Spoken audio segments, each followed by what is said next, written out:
je suis super contente de vous retrouver aujourd'hui pour une nouvelle vidéo. Donc j'ai décidé de mettre en place une sorte de petite série en fait de vidéos pour les débutantes en maquillage. Vraiment ça va être des vidéos vraiment basiques. Là je vais commencer cette première vidéo par le teint et notamment par la définition des termes que vous pouvez entendre dans les vidéos des youtubeuses que vous comprenez pas forcément, ce que je peux comprendre puisqu'au début moi j'étais dans le même cas que vous. Je tiens à rappeler que je ne suis pas une professionnelle, donc ce sera vraiment mon avis et mes connaissances à moi que j'ai pu acquérir au cours de ces années. Et j'espère que ça vous sera utile, en tout cas dans vos débuts dans le maquillage, déjà de comprendre les termes. Donc cette première vidéo va être basée sur le teint et vraiment les termes du teint, les produits qui entrent en compte dans votre teint. Et je ferai une autre vidéo après pour les yeux, mais également une autre vidéo pour vous présenter les pinceaux et toutes les choses avec lesquelles vous pouvez appliquer les produits que je vais vous présenter. On démarre la série avec les produits pour le teint. Donc tout d'abord, quand vous commencez votre teint le matin, votre peau doit être nettoyée. Ensuite de commencer le teint, il est important d'avoir une peau bien hydratée et d'appliquer donc une crème avant d'appliquer tout produit sur votre teint. Donc vous pouvez trouver des crèmes qui sont séparées en plusieurs catégories. Donc vous avez des crèmes selon votre type de peau. Vous pouvez avoir une peau sèche, donc une peau sèche c'est une peau qui manque d'eau, une peau qui peut faire des petites rugosités sur les coins du nez, sur le menton. Donc il faut vraiment bien choisir votre crème. Quand votre peau est sèche, il faut vraiment ne pas zapper l'étape de la crème. Ensuite, vous pouvez avoir une peau qui est sensible. Une peau qui est sensible, c'est une peau réactive. Elle réagit au froid, elle réagit au chaud également. Donc là, c'est pareil, il ne faut pas zapper l'étape de la crème. Vous pouvez ensuite avoir une peau grasse. Donc une peau grasse, c'est généralement les peaux adolescentes, mais on peut les trouver un petit peu plus tard. Donc c'est les peaux à boutons, les peaux qui produisent vraiment beaucoup de sérum, qui sont grasses. Voir les peaux mixtes. Donc moi j'ai découvert il y a peu de temps que j'avais une peau mixte. Alors je vous explique, j'étais persuadée d'avoir la peau sèche parce que j'avais vraiment les zones du nez sèches, même ici c'était vraiment sec. Et j'ai eu la chance de pouvoir aller en pharmacie pour faire un test de peau. J'ai découvert à mon grand étonnement que j'avais la peau mixte. Donc je vous explique ce que c'est une peau mixte. Une peau mixte, c'est à la fois une peau qui peut être grasse à certains endroits. Donc par exemple à la zone T. Donc la zone T, on demande souvent ce que c'est. La zone T, c'est la zone du front, ici, qui descend jusqu'au nez, et la zone au-dessus des sourcils, donc ça fait un T, c'est pour ça qu'on l'appelle la zone T. Donc moi j'ai vraiment la peau grasse au niveau de la zone T, donc au niveau du front et du nez, puisque j'ai les pores qui sont un peu dilatés au niveau du nez, et ailleurs sur le reste de la peau j'ai la peau sèche. Donc voilà pourquoi on appelle ça une peau mixte. C'est une peau qui va être à la fois grasse et à la fois sèche ou sensible, ou vous pouvez avoir d'autres sortes de types de peau. C'est vraiment important pour vous de connaître votre type de peau pour pouvoir ensuite adapter vos soins et voir une réelle amélioration en fait de votre grain de peau.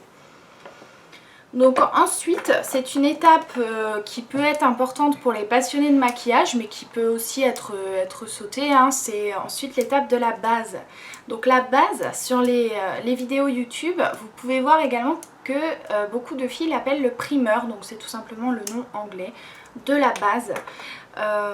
Donc une base de teint, c'est quoi ? C'est quelque chose que vous allez appliquer sur votre peau. Donc quand vous appliquez une base, vous pouvez sauter l'étape de la crème, hein. Moi ça m'arrive souvent de ne pas mettre de crème et de mettre directement la base sur ma peau. Donc la base, vous avez différents types de bases. Vous allez avoir des bases correctrices. Donc les bases correctrices, ça va vous aider à corriger certains défauts que vous avez sur la peau. Donc par exemple, moi j'ai ma base ici, donc ma base de chez Make Up For Ever que j'ai déjà présentée dans d'autres vidéos, qui est une base verte. Donc c'est une base pour corriger les rougeurs. Voilà, donc vous l'appliquez avant votre teint. Donc elle est verte, vous inquiétez pas, une fois appliquée sur la peau, c'est plus du tout vert.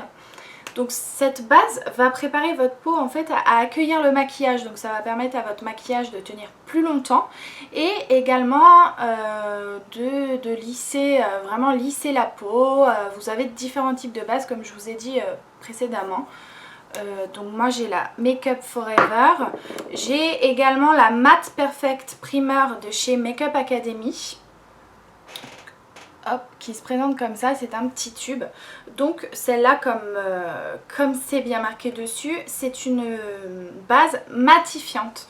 Donc qu'est-ce que c'est qu'une base matifiante? Une base matifiante, c'est une base qui est faite pour les peaux grasses et pour les peaux mixtes. Donc c'est une base qui va venir en fait enlever l'excès de sébum que vous avez comme moi sur la zone T, qui ne fera plus briller votre peau. Donc à quoi sert une base ou également un primer, comme vous pouvez l'entendre sur les vidéos YouTube. Ensuite, donc après la base ou le primer, vous avez l'étape cruciale, donc qui est l'étape soit du fond de teint, soit de la bébé crème, de la CC crème, ce que vous souhaitez appliquer sur votre teint. Donc là c'est pareil, vous avez une multitude de choix. Donc soit vous pouvez vous lancer vers le fond de teint, un fond de teint qui va vraiment être couvrant, ou un fond de teint qui va être un petit peu moins couvrant mais qui restera tout de même un fond de teint. Vous avez aussi l'alternative des bébés crèmes. Donc quand vous mettez une bébé crème, vous n'avez pas la nécessité de mettre une crème avant, puisque comme indiqué, une bébé crème c'est un mixte, en fait c'est comme une crème un peu teintée qui va être un mixte entre le fond de teint mais beaucoup plus light et une crème. Vous avez aussi la CC crème, donc comme moi j'ai la clinique comme je vous l'avais montré dans une autre vidéo. Donc la clinique est très couvrante, hein. Une bébé crème, alors la bébé crème, la CC crème et le fond de teint, vous pouvez les trouver sous de multitudes d'apparences. Donc moi je vous présente mon fond de teint MAC Pro Longwear, donc là qui est liquide, qui est voilà, dans un flacon pompe. Vous pouvez également trouver le fond de teint sous forme de poudre minérale, enfin de poudre compacte. Vous pouvez également trouver le fond de teint sous forme de crème, alors ça c'est plus rare, hein. Moi j'ai celui de Benefit qui est un fond de teint sous forme de crème. Alors c'est vrai que ça ressemble plus à un correcteur. Après c'est plus à vous de voir ce que vous préférez, hein. Donc celui-là sous forme de crème. Et moi j'ai la bébé crème également de chez Too Faced sous forme de crème compacte. Hop, donc qui se présente comme ça. Hop, elle est déjà bien utilisée. C'est pareil, moi ce que je peux vous conseiller, c'est vraiment, si vous avez la peau grasse, de prendre un fond de teint matifiant qui va vraiment absorber l'excès de sébum et qui ne fera pas briller votre peau. Si vous avez la peau sèche, essayez de prendre un fond de teint plus hydratant qui va vous empêcher d'avoir les petites rugosités sur les pointes du nez. Et si vous avez bien sûr la peau sensible qui est soumise aux rougeurs, faites attention à la composition des fonds de teint. Donc ensuite, après le fond de teint, vous avez l'étape correcteur anti-cerne. Donc on demande souvent, mais le fond de teint, faut pas appliquer le correcteur avant ou l'anti-cerne. Bon. Déjà, qu'est-ce que de l'anti-cerne? Donc de l'anti-cerne, comme son nom l'indique, c'est ce qui est fait pour couvrir vos cernes. Vous avez également le correcteur, donc on peut confondre le correcteur et l'anti-cerne. Pour moi, le correcteur, c'est plus ce qui va venir gommer vos petites imperfections. Vous avez un petit bouton ici, vous mettez du correcteur. C'est quelque chose qui va venir cacher vos défauts en fait. Et toujours à noter que le correcteur et l'anti-cerne, moi je l'applique après le fond de teint, parce que j'ai l'impression que quand je rajoute du fond de teint ensuite par-dessus, ça vient enlever toute la matière que j'ai mise précédemment. Donc c'est pareil, au niveau du correcteur et de l'anti-cerne, vous avez beaucoup de contenants. Donc je vous présente par exemple ma Pro Base palette de chez Makeup Academy. Je vous présente comme ça, donc c'est 3 petits correcteurs crème. Donc là c'est pareil, au niveau de la couleur, moi ce que je peux vous conseiller, c'est de prendre une couleur un peu plus claire que votre couleur de peau habituelle. Donc vous avez les tons jaunes comme celle que vous pouvez trouver au milieu, qui est faite pour casser le côté bleuté vraiment de la cerne que vous avez sous l'œil. Donc en correcteur crème, appliqué au doigt ou bien sûr appliqué au pinceau, c'est pas mal du tout. Vous avez également le correcteur sous forme liquide. Donc moi j'essaie de dessert essence, c'est pareil, je vous l'avais présenté dans une autre vidéo. Hop. Donc qui est également très facile à travailler. Ce que je peux peut-être reprocher aux correcteurs liquides, aux anti-cernes liquides, c'est qu'ils se faufilent un peu dans les plis sous l'œil. Et vous pouvez également les trouver sous forme de stick. Donc moi j'ai celui de chez Benefit, le Fake Up. Vous avez le petit stick autour. Moi ce que j'aime dans celui-ci c'est qu'il y a le stick de crème hydratante et au milieu vous avez le point de correcteur que vous pouvez appliquer. Donc un stick c'est pas mal du tout. Donc vraiment à appliquer sous l'œil ici. Ne pas vraiment tirer dessous parce qu'après ça va venir vous enlever en fait toute la matière. Moi je préfère l'appliquer en tapotant. Et le correcteur que vous appliquez après le fond de teint pour tapoter sur vos petites imperfections. Après l'étape correcteur, vous avez l'étape facultative qui est l'étape du bronzer. Un bronzer, qu'est-ce que c'est? On entend souvent bronzer pour faire le contouring. C'est un peu des mots barbares. Donc le bronzer, je vous présente, moi j'ai celle de chez NYX qui est un peu cracra. Hop! Voilà, donc le bronzer c'est une poudre, pardon, elle existe aussi en crème, une poudre teintée qui ressemble un peu à une poudre beaucoup plus foncée que celle que vous pouvez utiliser sur votre peau. Et le principe du contouring et vraiment du bronzer, ça va être de venir dessiner les angles de votre visage. Donc il y a de nombreuses filles qui le font également pour si vous avez une arête de nez trop longue ou trop large, elles prennent des petits pinceaux et vraiment elles viennent maîtriser l'angle de leur nez avec cette poudre. En fait le bronzer généralement ça s'applique sous la pommette, donc sous le blush ici pour venir faire ressortir vraiment votre pommette, donc ici. Ça s'applique également pour celles qui ont un peu un cou très large, vous l'appliquez vraiment ici sous les bases de votre visage pour venir créer une ombre en fait. Vous pouvez l'appliquer là, vous pouvez également l'appliquer sur les zones bombées de votre visage, donc qui va se retrouver vraiment ici et ici. Ça va vraiment venir créer en fait une ombre sur votre visage. Donc ça c'est le bronzer. Le bronzer pour faire du contouring. Donc voilà ce que c'est ce mot barbare, vous pourrez trouver pas mal de vidéos dessus. Moi c'est vrai que j'utilise que très rarement le bronzer et le contouring, mais bon c'est une technique comme une autre, c'est pas mal du tout. Après l'étape donc du bronzer, ou avant ou après, hein, moi je l'applique comme ça, je vous explique comment je le fais, mais vous pouvez très bien le faire avant. Vous avez le highlight. Alors le highlight, qu'est-ce que c'est que le highlight ou l'enluminateur? C'est une poudre qui va venir mettre l'accent sur en fait les touches lumière de votre visage. Donc je vous montre comment ça se présente parce que j'en ai plusieurs, j'aime bien le highlight. Alors c'est pareil, vous pouvez le trouver en nombreuses formes. Donc ma préférée c'est la Undress Your Skin de chez Makeup Academy. C'est une poudre vraiment scintillante en fait.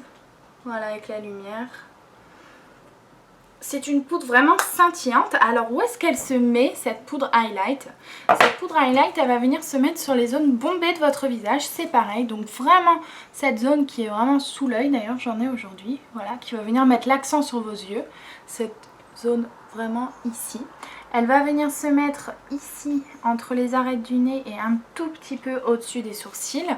Vous pouvez la mettre également ici sur le menton, sur le bout du nez et vraiment sur le haut de votre lèvre supérieure pour venir accentuer, une fois qu'il y a la lumière, vraiment mettre l'accent de la lumière sur votre visage.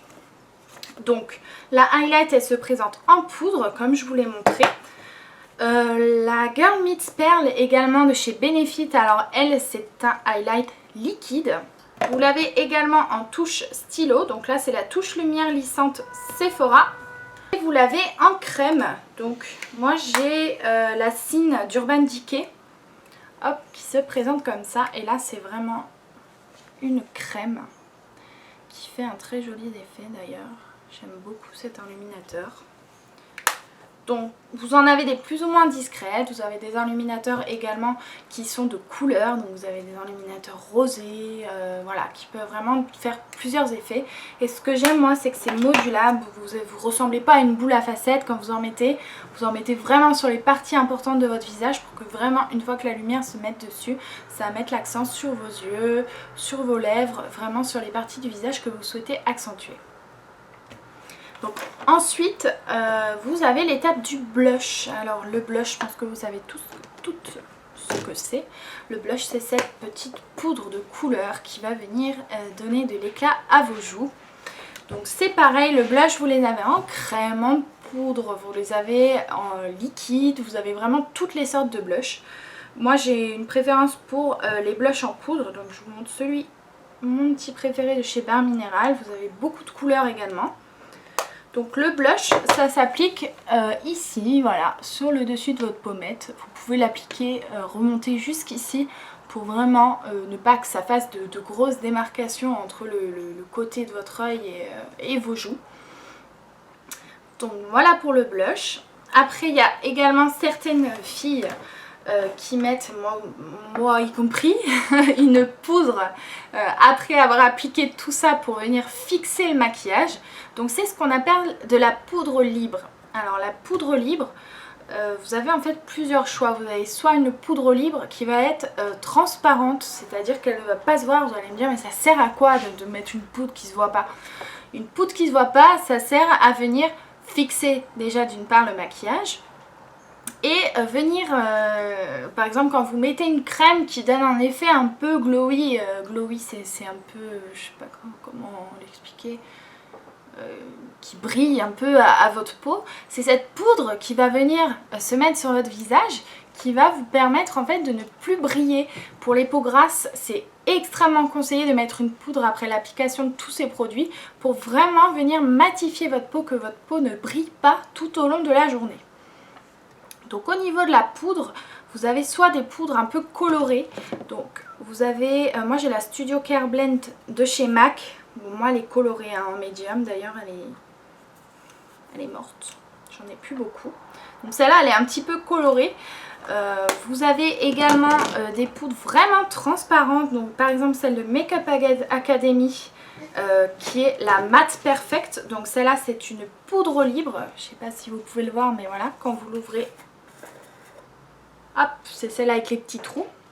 Donc celle-là elle est transparente, elle va venir vraiment se faire comme l'effet d'une seconde peau sur votre peau et elle ne se voit pas du tout. Vous avez celle-ci, j'ai également la Razor Sharp de chez Urban Decay qui est une poudre libre aussi que j'aime pas du tout. Puisque voilà, vous avez le petit embout, au début je me suis dit waouh super, mais en fait le produit ne sort pas du tout, donc c'est pas du tout pratique. Mais cette poudre libre, voilà, moi je trouve, au début j'en mettais pas et je trouve que c'est vite devenu un indispensable dans ma routine en fait, dans sorte où ça permet également d'unifier le teint. Donc toute dernière étape, mais qui n'est pas du tout obligatoire, hein. Toutes les étapes que je vous montre, elles sont pas obligatoires, c'est vraiment, je vous montre toutes les possibilités que vous avez pour jouer en quelque sorte avec votre teint. Donc la dernière étape, c'est de venir appliquer un spray qui fixe le maquillage.